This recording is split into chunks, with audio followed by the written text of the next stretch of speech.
pase, pierna derecha, directo al arco, ¡golazo! ¡Golazo!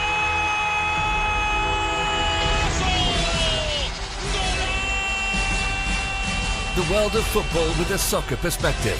This is Soccer Today with Duane, Rollins and Kevin Laramee, live on the Sports Podcasting Network.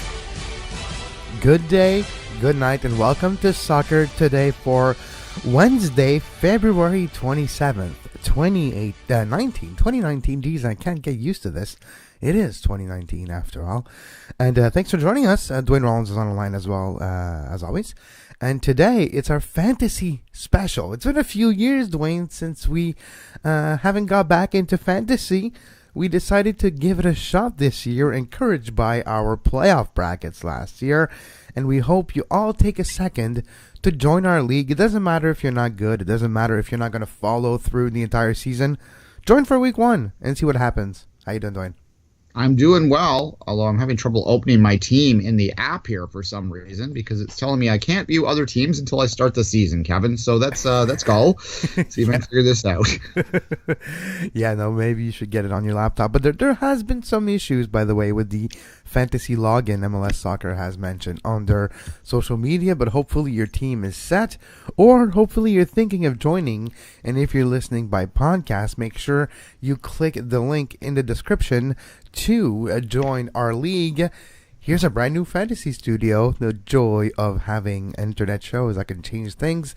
And this is my team. You can see the background. We'll talk about Duane's team. But before we go into names and teams, Duane, I want to give you my tactic. My big secret for Major League Soccer fantasy.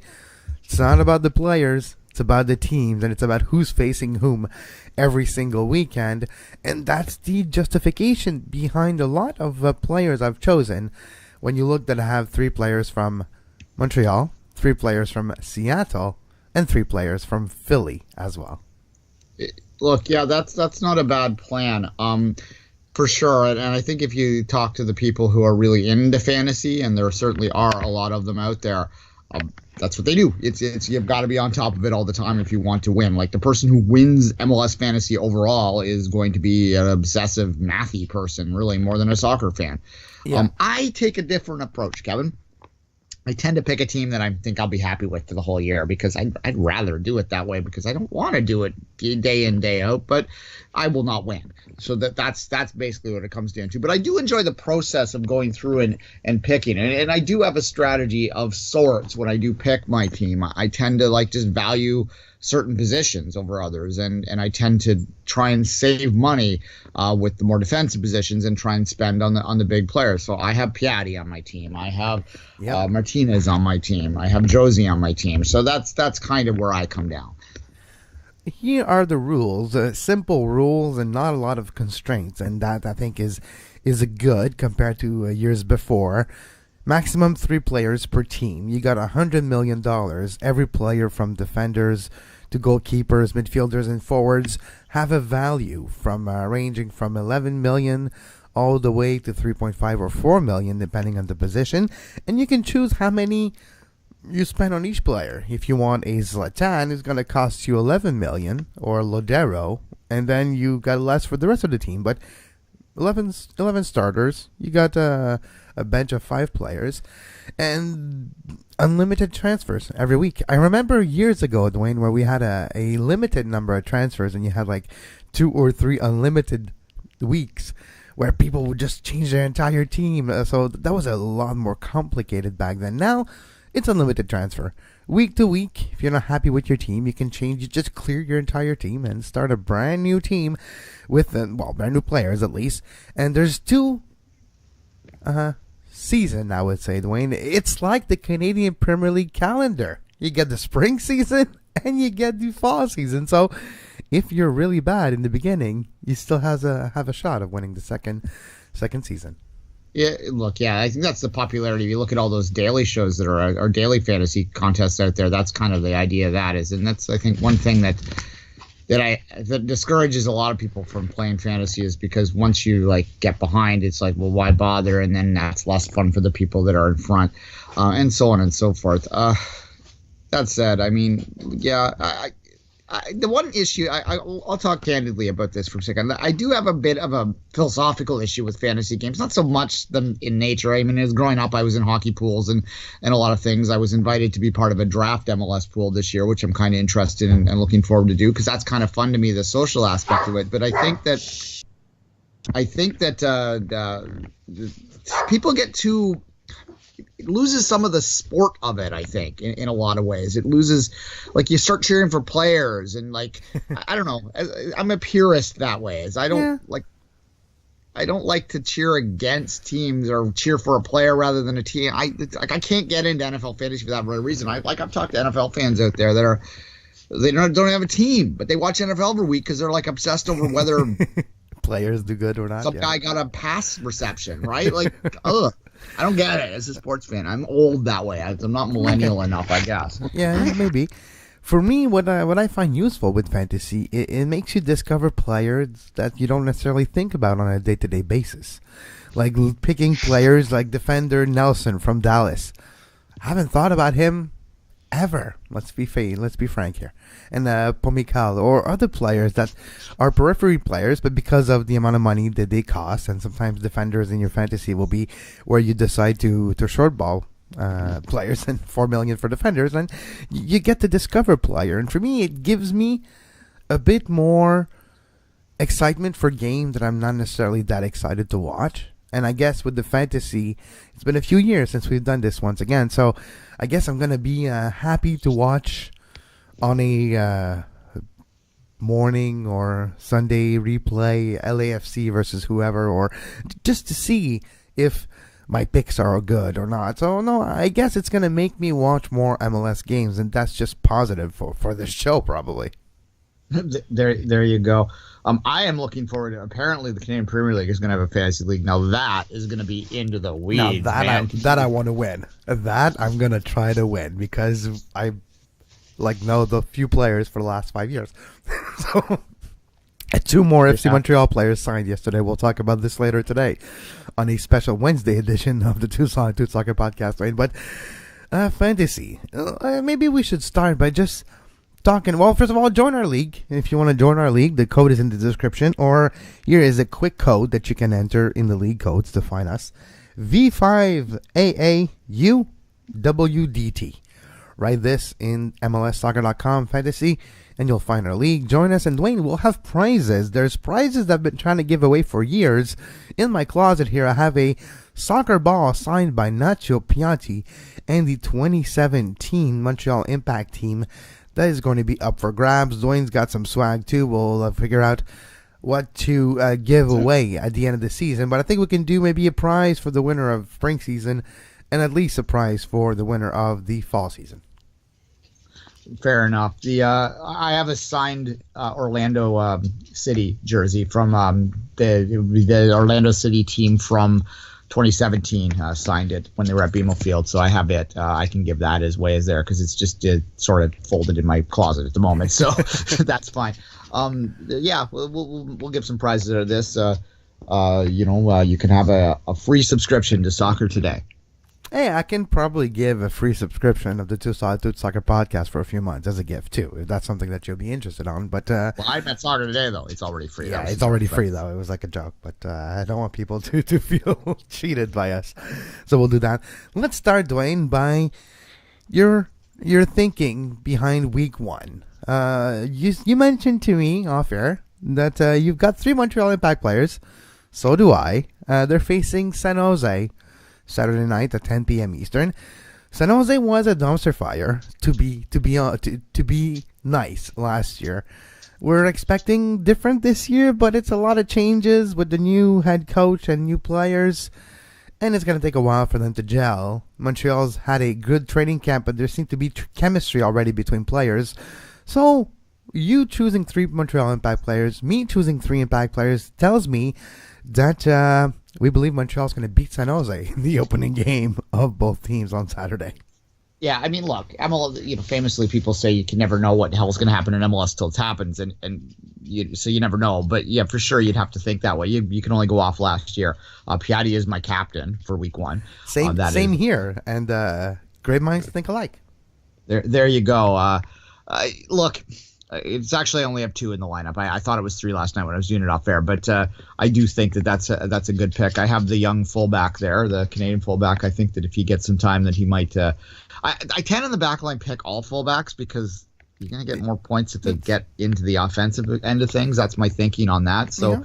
So there you go. He's also was cheap, $4 million. So that's part of it. But defenders again, that's one of the spots where you do save money because you need your strikers to be effective, you need your midfielders to be effective, and you need your goalkeeper to be effective because clean sheets and a lot of saves in a game brings a lot of points. You mentioned fullbacks. Yes, when fullbacks get points, it makes for high fantasy weeks. But when your center backs do get a clean sheet from the goalie as well, it does bring them a fair amount of points. So, but fullbacks, you're right, are good decisions when you're looking at your defenders. Yeah, it's the opposite of the all-star team. You're talking about week 1 strategies. Draw your own conclusion of the fact that I have Santos from Philadelphia on the forward line, so you can draw your own conclusion there.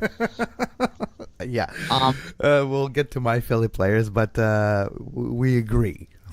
We agree.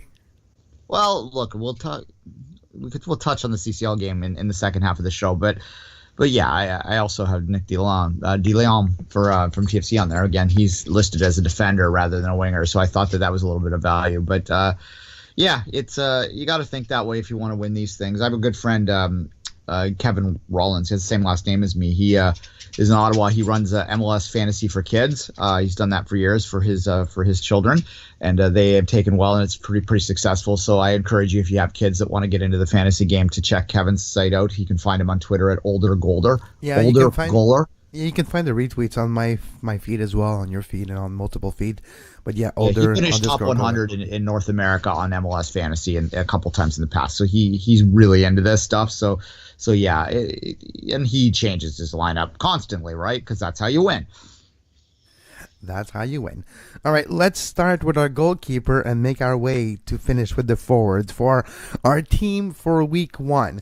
We're not necessarily going to spend half an hour a week on fantasy. We might spend 5 to 10 minutes at least a week before each weekend games, the weekend, to talk about their team and what issues we're seeing and who's winning the league. We'll keep for sure a tally and a little news roundup of fantasy during the normal shows, but on Fridays we're probably going to spend 5 minutes at least on fantasy to see what's happening. But let's start with your goalkeeper for week 1, Duane. Kansas City. Tim Melia. Good choice. Tim Melia is one of the best goalkeepers in the league, and I would have picked the same if it wasn't for maybe the best goalkeeper in the league facing a team that's been struggling to score with only 1 goal in 2 games so far in the CONCACAF Champions League. Yes, Andre Blake of the Philadelphia Union in goal for his first game versus Toronto at noon on Saturday. And I am thinking of a clean sheets for Philly there. So that's why Philly is in the net for me, Andre Blake. Yeah, well, I mean, Josie Altidore is out from that game. Certainly, if you looked at TFC last night, look, I mean, Jordan Hamilton got the goal. Other than that, it was a lot of possession without a lot of penetration. So, that's maybe a good pick there too. We'll move on. The back line, as I mentioned, DeLeon is listed as he's actually playing forward for winger for Toronto. So they have him as a defender. So I think there's a little value in there. Anytime you've got a guy that's sort of mislisted, you might want to jump on that. So that's my pick there. I have Beitashour in the lineup, I think because I like Stephen Beitashour. And underrated player that last 2 times he switched teams that he left were not the same, and teams that he landed in were having a resurgence or a great beginning of history. So Beitashour, I think he's an underrated player, and I think he's a good choice. Yeah, well, we haven't talked about it because it happened Friday night when Bill Manning met with the TFC supporter groups. I was live tweeting that, and he mentioned that losing Steve Beitashour was a much bigger loss for them than they thought. And I retweeted that because I was tweeting the meeting live, and it got picked up. I was surprised. I thought that was kind of an offhanded comment, and it had more than 100 likes and 30 retweets by the end of the night, right? So that says a lot of people believe in Stephen Beitashour. It's one of 2 tweets that got Duane famous in the weekend. The other one was a Pozuelo Watch tweet that landed him in a Belgian newspaper. And the Toronto Sun, apparently. I didn't see that. Toronto Sun. I did not see that. Yeah. So, yes. Well, there you go. We'll actually have a second half of this show where we're going to touch on news to make up for yesterday. But let's continue with your backline. Sinovic from Kansas City again. That was a KC pick.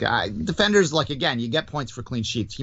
That's a low risk player really in that pick. And then I have TMG from the Impact again. Young player, cheap player. I wanted to save money in the back line. I don't know if he's going to play or not, but if he does, then there's a chance that I might get some points out of that. Yeah, we'll see if he plays, but he's going to play with Fury because he's in Ottawa, so I would change that pick if I were you quickly.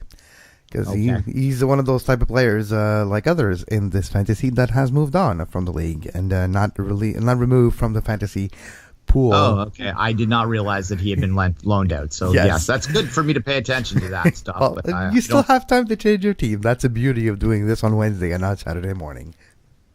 All right. Well, there you go. I'll change him right now. I'm going to put an LAFC defender in. Yeah, there we have it. There you go.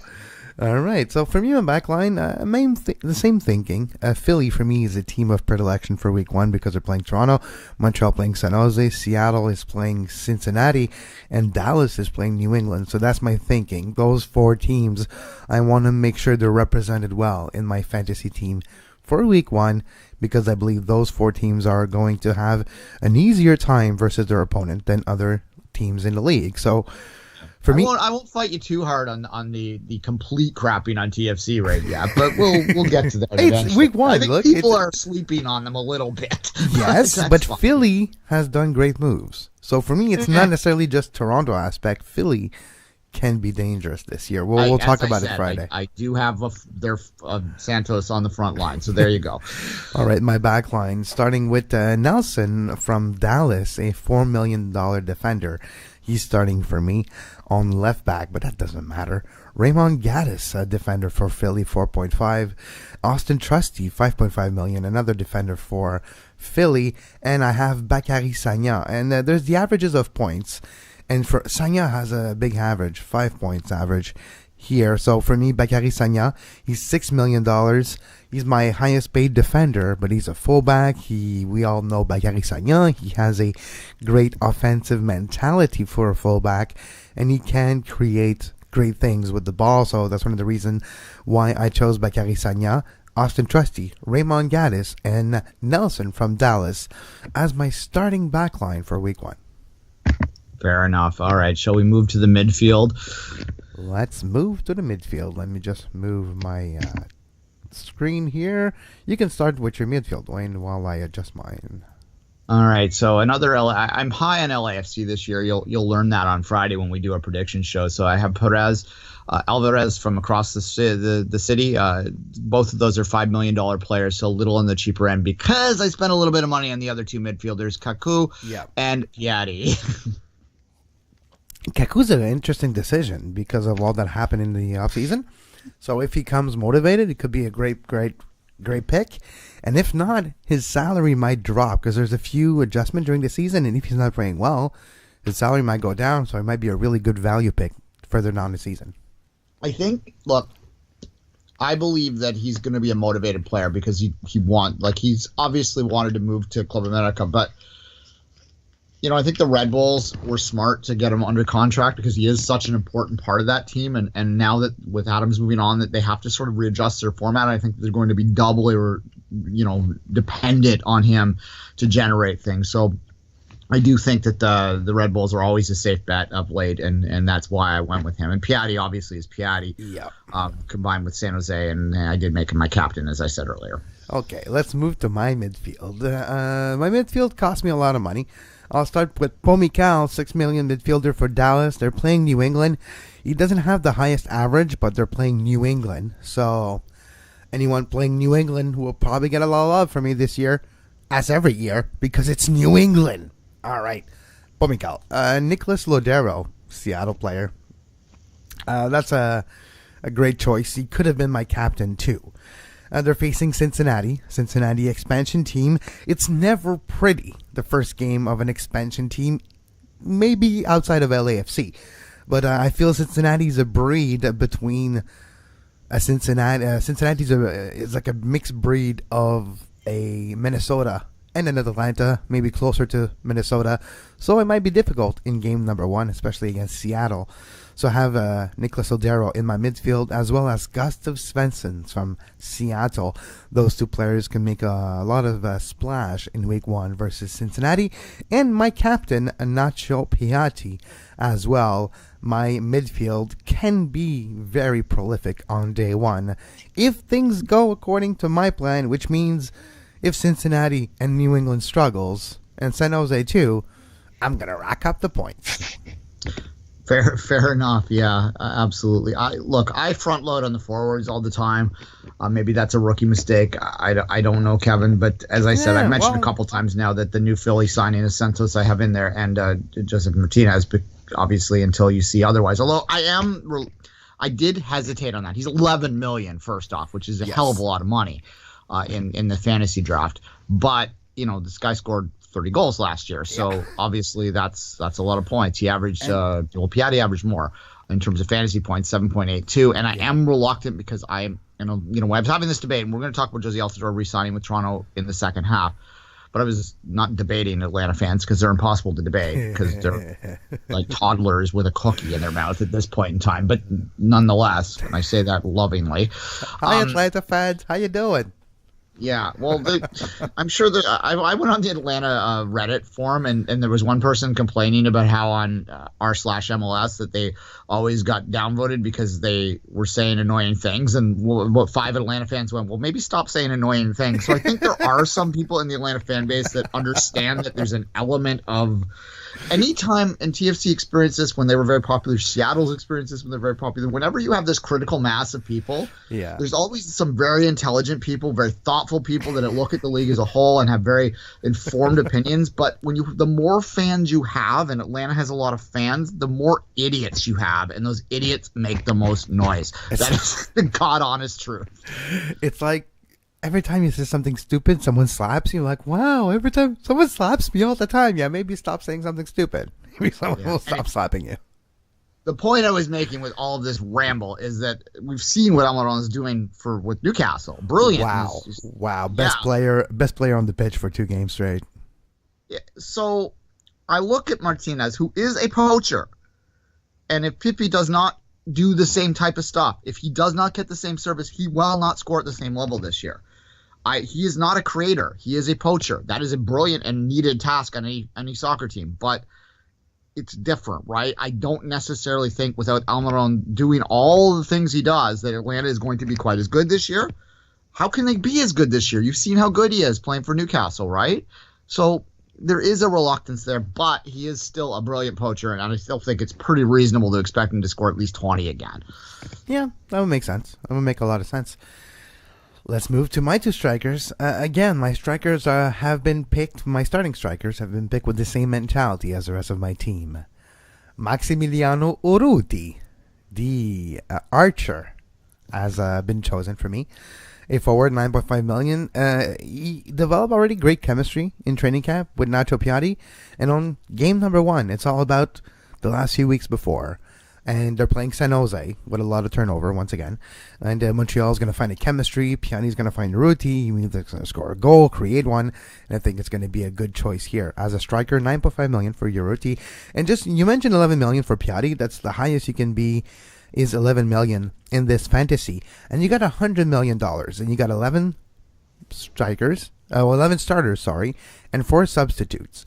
So if you do quick math, you got 14 players, you got $100 million. So if you're smart about it, you can probably spend $11 million on a few players, because majority of defenders and midfielders, especially defenders, are between 4 and 5. You got a lot of midfielders at 6, 7, and 8. So you can probably get away with getting 1, 2, if not 3 11 million, 10.5 million, 9.5 million players in your entire lineup and still be able to have enough to at least put a bench together.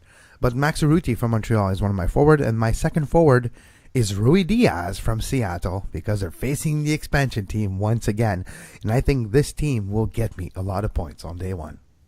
Yeah, we'll see. Yeah, look, I don't think Cincinnati, and we'll talk again to reiterate this, our prediction show is going to be on Friday, our annual prediction show. We will give you a breakdown of where we think each team's going to finish, and you can save this tweet, quote unquote, if you want.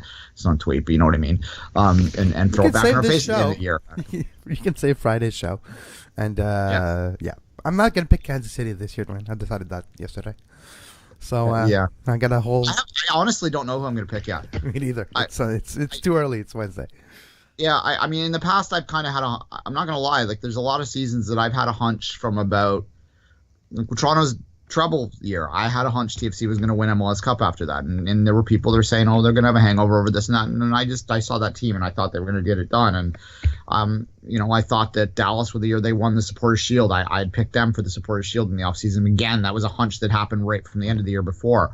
So in the past, I've had a real hunch. I really don't have a hunch this year. And part of that is because, I know that the default, and when you look at the overall predictions of most people out there, I'm suspecting that Toronto's last. 80% are going to pick Atlanta to win. Oh, yeah, I've seen it. And that's possible if they made the right changes. But I see too many question marks there, and I know that defending is really, really hard. Defending the MLS Cup champion is a really difficult thing because you have such a short off season, and there is a natural letdown. I'll say this. I don't know. Maybe there's a 10% chance I will end up saying, yeah, Atlanta's probably going to win once I really sit down and look at it. Look at all the teams, yeah. I'm not sure yet. I have a team that I'm 50% on that I probably am going to go to. I'll save it till Friday. But, yeah, this is an interesting year for a lot of different reasons, I think. We're just going to finish our fantasy team and take a small break and come back with some news. My bench, 4 players on your bench, goalkeeper, and then a mix of defender, midfielder, and a forward. My goalkeeper is Tim Melia. And yes, I might have spent a lot of money on both my starting goalkeeper, my starting and my backup goalkeeper, but I don't plan on changing those all the time. I just plan on changing a few players every week to make it seamless and to make sure that I don't spend 5 hours a week trying to decide who my fantasy team is. So I might keep those 2 keepers. So that's why I put Tim Melia on the bench. And I could afford it because I don't plan on playing my bench in week 1. And I have no need to. So I could just choose 5 million players on the bench. So I have Melia from Kansas City, defender Yadama from Portland, midfielder Cerrillo from Dallas, and Gashi forward for Colorado. That's my bench this weekend. Yeah, I tend to pick very low end when we're talking about some of the defenders in the bench. We already know that I apparently have an Ottawa Fury player on the bench, so we'll leave him well enough alone. I'll probably switch him out later today. Kaplan, the backup from Columbus, because the reason I put him on the team is because once Stefan leaves, he might get more time, so I thought he'd be worthwhile keeping around at only 4.5 now before the value went up. A young New England player doesn't get a lot of time, Ange King, which I don't even know if people know, but anyway, he's cheap. That's about it. And Josie on the bench. Josie, we'll talk about him in a few minutes. Josie, and we'll talk about him in a few minutes. But that's our fantasy teams for week number 1. Again, make sure you follow our league, that you join our league. The code is V5AAUWDT, or just look for Soccer Today on SPN in the MLS Fantasy Leagues, and you'll find us. Join us. There'll be prizes for winner of the spring season, of the fall season. You'll hear your name on the show here, and if you're a colleague of ours, if you join our league, and let's see who's the best. Which won't be me and won't be Duane. Exactly. It won't be us. But we're still going to take part and have fun. And it makes us a good conversation aspect with every fan of the show. So thanks for joining the Fantasy League Soccer Today on SPN. Make sure you just click the link in the description of the show if you're listening on podcast and on video. Thank you for listening. We're taking a short break and we're coming back with some news. You are listening to Soccer Today. Follow us on Twitter at Soccer Today SPN and like our Facebook page, facebook.com/Sports Podcasting Network.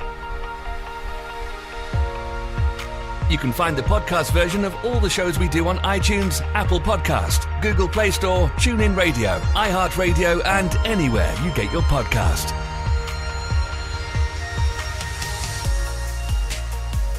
And we're back on Soccer Today. I'm Kevin Laramee. You can follow me on social media at Kev Laramee, and you can follow Duane as well at 24th minute. So Jordan Hamilton scores 18 minutes in, and then it's 1-0. Toronto's got I wouldn't say life, or I wouldn't say hope, but at least they got the path towards hope. But Kai decided to score a second half goal, and it finished 1-1, 5-1 on aggregate. And Independiente of Panama, better known as Kai, which means Club Atletico Independiente, is moving on to the quarterfinals of the CONCACAF Champions League. And I'm going to stick with Kai because I trip over their name all the time, and I don't want to trip over the name.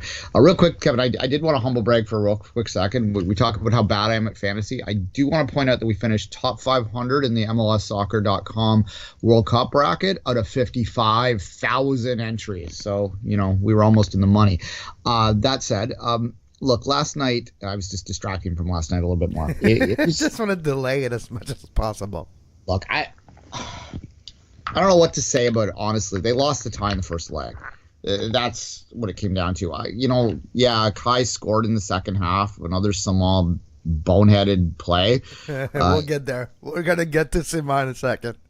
Played him in off his head. Unfortunately, the linesman from Atiba's game wasn't playing. Otherwise, maybe it gets called offside. I don't know. But I'm not going to worry too much about that other than the small mistake. That's the worrisome error on the defensive side of things. Other than that, Kai did nothing in the game. They really Brown. They're up. Their forward player up. He's a fast guy. He's got a lot of athleticism to him. Yeah. Someone sign him, like Oscar Brown. Sign him. Yeah. He's a good guy from the bench. He can probably play Major League Soccer as a sub striker anywhere in the league right now. So if I was Toronto, I might have kidnapped him out of the bar. They could use some speed up top. But what's that guy's name? Brown. Come here. Yeah, okay. Well, how much do you want? And we're gonna get you a house. What? Yeah, we're gonna get you a house.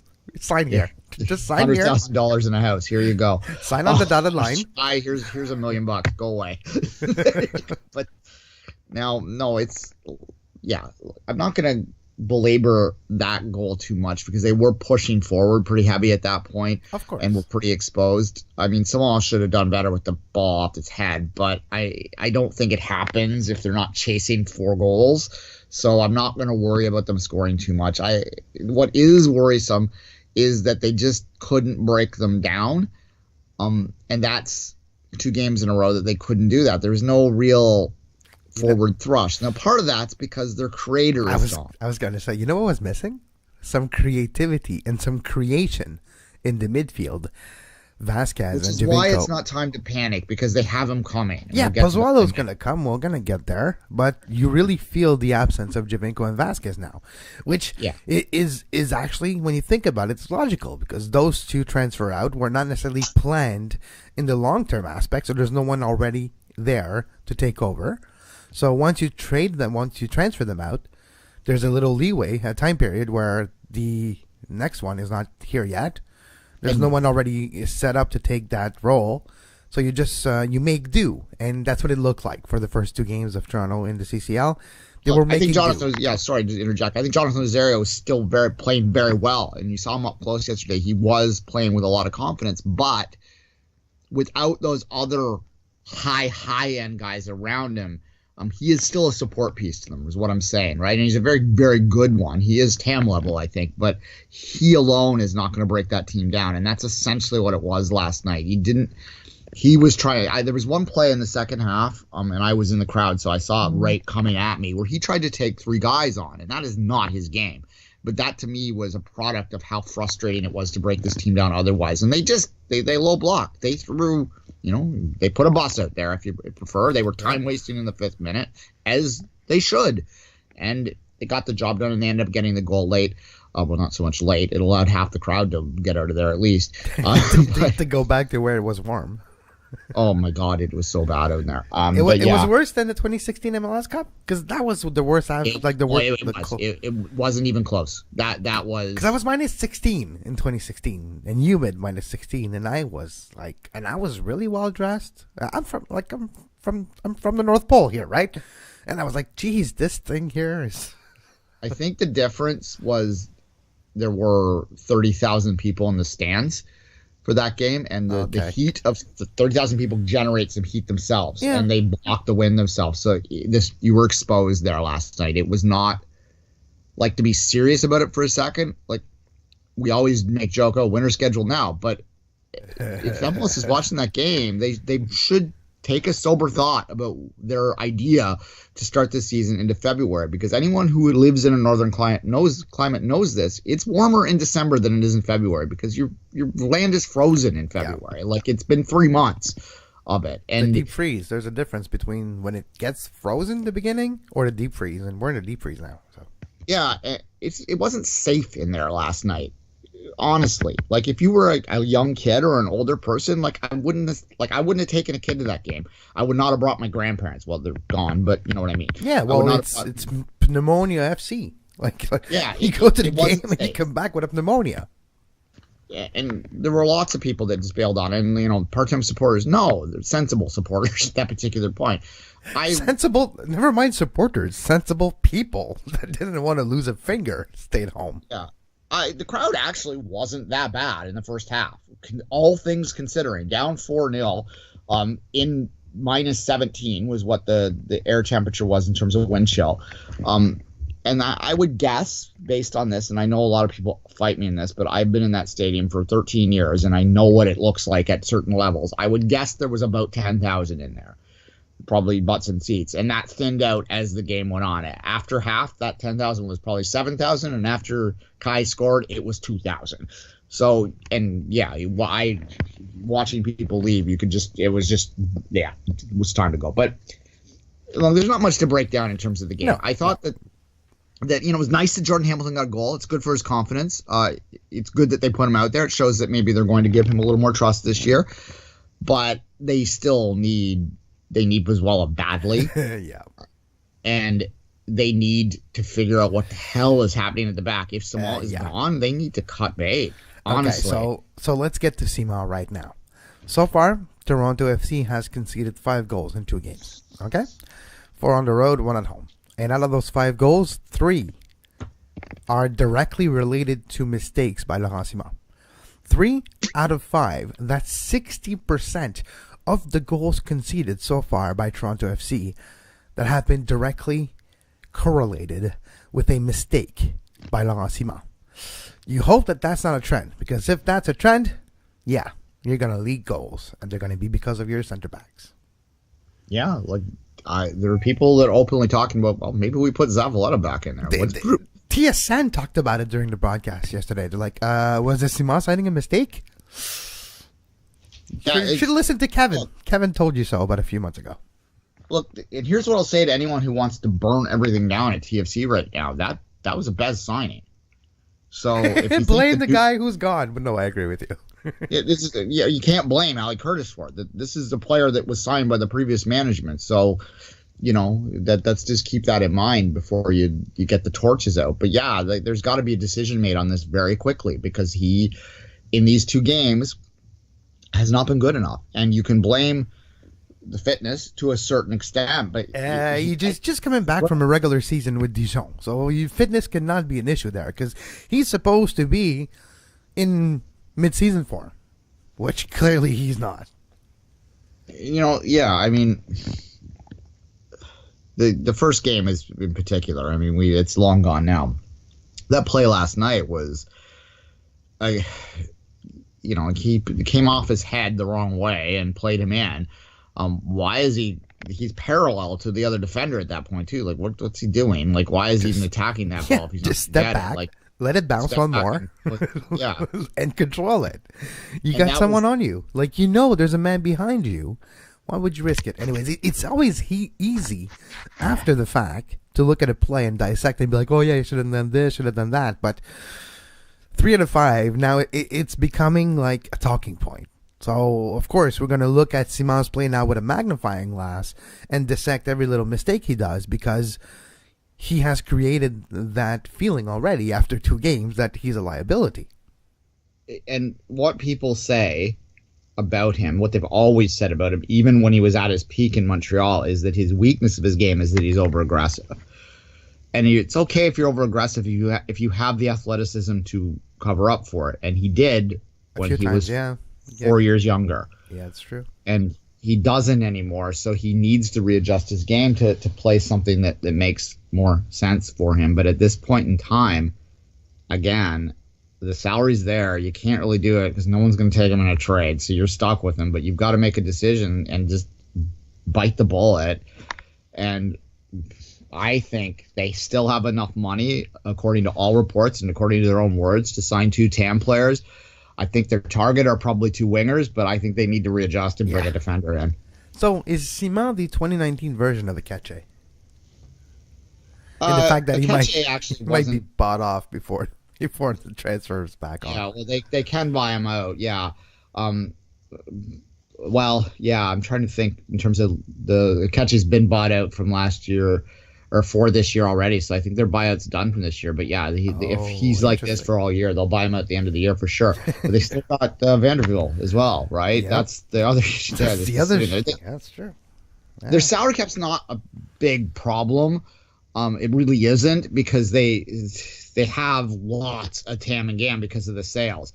So it's fine. They can fit it in there, but it's not ideal to have these players just sitting around not doing anything at these big money, because they can become, toxic in the environment, right? And I think that's why they separated Van de Wiel is that it wasn't so much that they were worried about his talent level, is that he was becoming toxic to them, so they just got rid of him outright. And Akeche was very talented.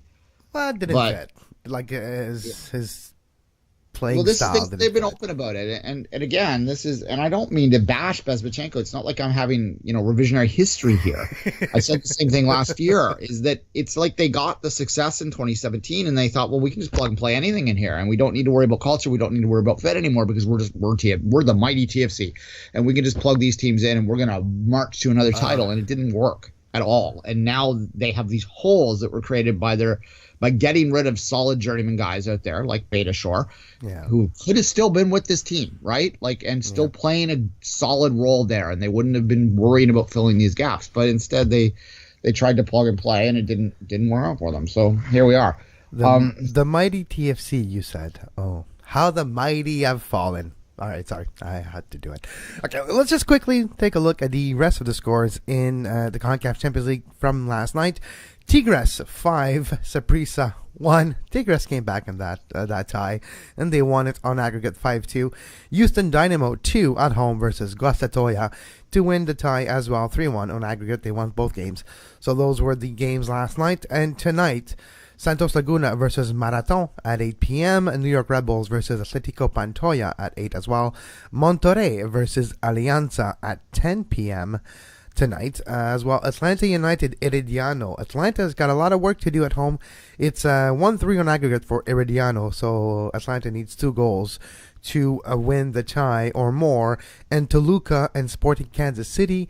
Kansas City goes on the road with a 3-0 advantage. It's a 0-3 on aggregate right now for Toluca and Sporting Kansas City.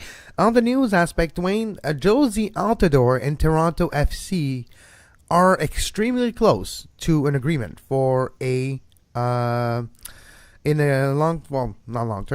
re-signing that would bring the club and Josie to 2022. Yeah. If you think he's healthy, if you think he can stay healthy, it's the right move.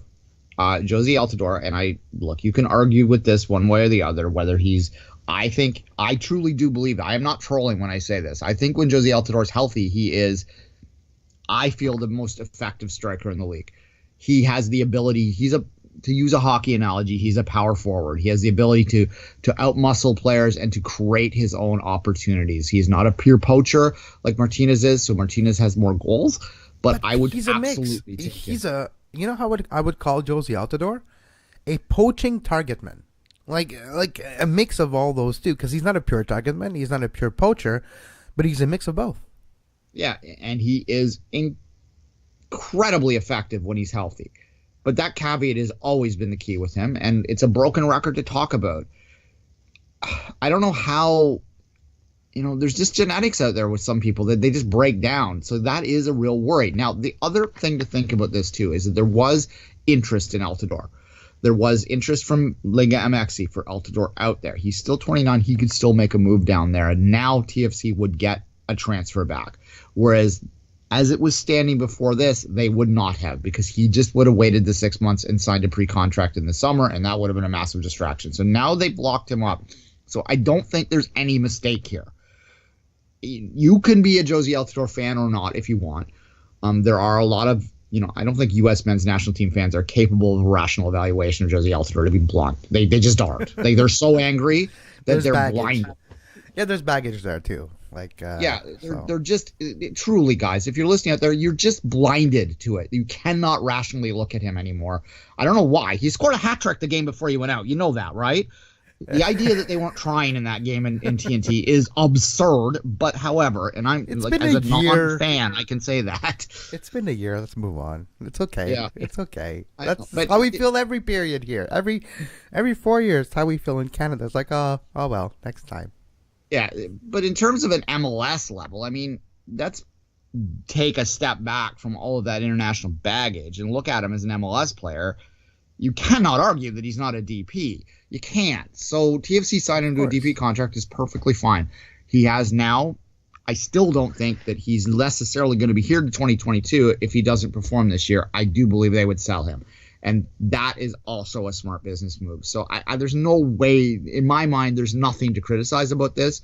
It takes the distraction of this off the table. Bradley is not the type to make a distraction, so that's the only one left to do. I do believe that when you're looking at Michael Bradley, it's got to be a TAM deal next. It really does. Is he willing to play for $1.5 million, which would be a max TAM? If they can do that, if they can agree on that, then, and he's made damn good money over the past 4 years. So there's, financially they're set. It's just a matter of whether his pride and whether his long-term view is to stay here. He's got to understand on his own accord that at this point in his MLS career, he's still very good, but he's not where he was when he was 27. So he needs to adjust that thinking and accept a TAM deal, I would think. If that's the case, then hopefully they're having conversations privately and they understand that that's going to be the move at the end of the year, because he also can just walk away in the summer, and it could be a distraction. But we haven't heard him say anything, so that's their next big move.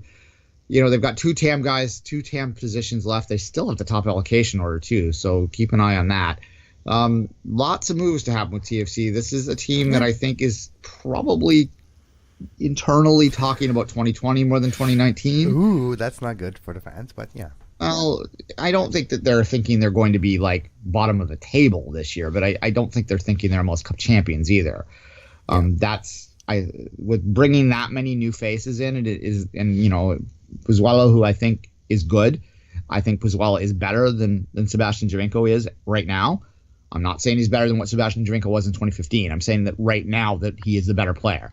So this is a good piece, but he's still going to be playing 18 months straight of soccer, right? So you've got to factor all of these things in, and really I think that, this build's got to be right for the forward moving thing. And I think that really TFC just wants to survive the next month and be in touch so that they can then grow into a healthy Altidore, into Pozuelo implemented into this team, having two new pieces, whether those are dynamic wide players, which is I think what Vanny wants, or whether they address the Samoa issue with a defending signing and do something like that. This can be a team that grows into their season, but it would be the most.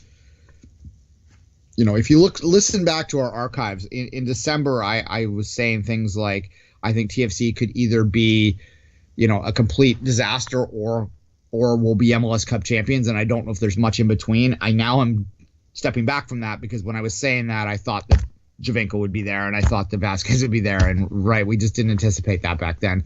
This is now a team that can be middling, I think, and might even want to aspire to it, because I do think that this market's going to demand that they be back on top no sooner than next year, or no later than next year. Yeah. All right, so let's quickly touch on Pozuelo, because that's a lot of TFC. We've been talking TFC nonstop for 25 minutes now. So Pozuelo, it's going to be done. He's going to be with TFC. Pozuelo watch. Roar. It's over. Yeah. March 17th, which is the end of the regular season in Belgium. He'll be transferred to TFC, according to multiple sources. Let's remember, team in Major League Soccer can transfer in players until May 6th or something similar to that date. So March 17th will be when, according to multiple sources, Pozuelo finally joins TFC, or at least leaves Genk on the 17th. It's May 4th. The MLS's transfer window is absurdly long. You can transfer into May 4th. There's like a month off, and then it starts back in June. Then you get this summer one, and it goes to, like, you can change your roster up to, like, basically 2 weeks before the playoffs for internal trades. It's September, around Labor Day, that they cut off internal transfers. But yeah, it's ridiculous how long it is. So Pozuelo, it's done. We're going to see him soon. You still think he's I know the answer to this because I read your Twitter. But is he going to be a good choice? I think that he's going to be a brilliant choice. I think TFC fans that are complaining about him are going to quickly forget about him, or quickly forget about their complaints. There's going to be a lot of amnesia about their opinions very soon with the TFC. Selective memory. There's going to be some selective memory going on. Like, oh yeah, Pozuelo. Yeah, it's a great guy. Oh, it doesn't matter. That have never watched him already. I mean, you watch him for one game and you start imagining him, and his ability to link with a healthy Altidore would be terrifying to a defense out there. That's not TFC's issue. TFC is going to be fine in the attack eventually. Yeah, because they're going to spend the money on it. It's the back that we need to worry about. Yep, it's the back. So we'll see. I think right now Montreal's got the best Canadian defense in the league. Because it's a question mark for Vancouver too. We'll talk about this more on our prediction show on Friday. Now we're done talking about TFC for today. Let's talk about FC Cincinnati. They announced earlier today that they achieved the mark of 20,000 season tickets for their inaugural season this year at Nippert Stadium. Good for them. I mean, good for them. This is a lot of people in North America that are outside of the MLS sort of scene will dismiss that there's no such thing as organic promotion in this league, and there's no such thing as scoreboard promotion in North America, but there is organic promotion because that's what's happening in Cincinnati. They were nowhere on the market and nowhere on their radar 3 years ago or 4 years ago, I guess, and now they're in MLS because of these fans, because they forced it. Because of the consistency of the fans of Cincinnati. We've seen Sacramento put 15,000 people multiple times, but to put over 20 consistently in the USL, in your stands, yeah, that gets people's attention, and it did. And FC Cincinnati is going to have a lot of fans at Nippert Stadium this year as well for their inaugural season, and that will be really fun. Duane, Canadian Women's National Team, how was the game? What? Did you wake up yet? Wake up. Okay. Hello. Yeah. It's a good segue because my last thought on Cincinnati was there's going to be a lot of people in the stands. I hope they don't fall asleep because I don't think that team's going to score much. But it's what happened. The Canadian Women's National Team game today, they tied 0-0 against Iceland, in case you aren't aware. They did have something like 65% of possession. They had 16 shots. Only 5 were on target. It was the same thing as I see with this team every time they play a weaker team. Those weaker teams will play a low block, and Canada just doesn't have ideas to break them down other than to get it to Sinclair. And Sinclair just is not as quick as she was 3, 4, 5 years ago. She's still brilliant. She's a poacher in every way. She's, along with Abby, 1-2, the greatest poachers this game has ever seen. And she well grinded way out and become the all-time leading scorer. And that's amazing for Canadian soccer. But it's also a bit of a crutch sometimes when they are deferring to her too much. They absolutely are just trying to work the ball into her, and I think that they're not getting any other ideas from elsewhere on the pitch yet. And Canada's greatest strength when it comes to the World Cup, forget about 0-0 today at the Algarve. I mean, it doesn't matter. It's a prep game for France, really. I mean, if you'd want them to grow into this and get better. But when I'm linking ahead to France, I think the game against Holland is going to be the game I'm least frightened of as a Canadian. I think that they're going to go out there and they're going to do their things that they do well. They're going to be hard to beat. Holland will have a tough time breaking them down. And Holland's going to try to attack, and they'll leave space open, and you'll have Sinclair on the counter, and she'll bury it. Yeah. Canada plays better against better teams. They play down to their opposition all the time. So the games to worry about are the other two, the Cameroon game and the New Zealand game. They need to make sure that they can figure out how to create, because that's exactly what New Zealand's going to do. I think they have enough to get over the Africans, but in terms of New Zealand, which is a decent size that's organized, that could be a banana peel game and a half for them right there, because that's exactly what they're going to do. They're going to stuff the box. They're going to hold back. They're going to defend. They're going to hope Canada gets frustrated, opens the space up for them. And that could happen. And that might be the difference between Canada going in, as top of the group and going in as a third, a best third placer and drawing the States in the first round, in the round of 16, right? And that's they're going home if that happens. I'm sorry. I will believe they are capable of beating the United States when I actually see it. And we'll keep more of our comments and commentary on the Canadian women's national team and the Algarve Trophy for the Two Solitude Soccer podcast, which will be recorded especially today, later today. Duane and I will record this week's Two Solitude Soccer podcast, which you can get access to for $2 a month on patreon.com/sportspodcast network. Patreon's a great platform to help creators of podcast art to be able to get something for their creativity and for their work and their hard time. And for $2 a month, you get 4 shows a month talking about Canadian soccer and Canadian soccer only. Canadian Premier League, Canadian Women's National Team, Canadian Men's National Team, and even Canadian MLS talk. You'll find it on patreon.com/sportspodcast network. We'll come back tomorrow with a regular show. Tomorrow, Soccer Today, we have Jonathan Tannenwald joining us tomorrow. We'll preview the weekend. Of course, we'll talk about Major League Soccer, and we're probably going to touch about Brendan Rodgers going back to the Premier League, taking over for Claude Puel as a Leicester manager. So we'll talk about this tomorrow. As always, you can follow Duane on social media at 24th Minute, myself at Kev Laramee, and as always, until next time, have a great soccer.